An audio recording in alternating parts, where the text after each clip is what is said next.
Hello বন্ধুরা, কেমন আছো? আশা করি তোমরা সবাই ভালো আছো। তো দেখো, আজ আমি শিঙি মাগুরের ঝোল রান্না করবো। আমি এখানে কেটে নিয়েছি। আর এখানে রাখা আছে চিকেন, আর চিকেন রান্না হয়েছে। তো রান্নাটা দেখতে থাকো।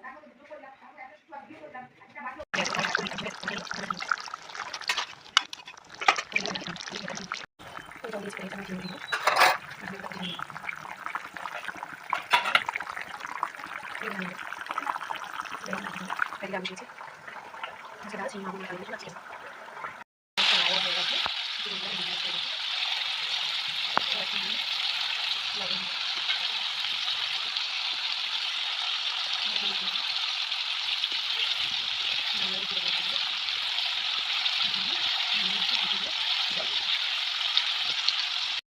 দেখো, আমার চিকেনটা হয়ে গেছে। চিকেনটা দিয়ে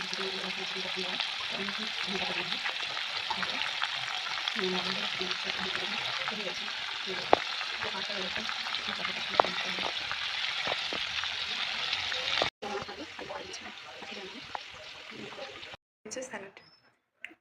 তো কার কার পছন্দ স্যালাড চিকেন আর মাছের ঝোলের সঙ্গে স্যালাড, তো কমেন্ট করে বলো।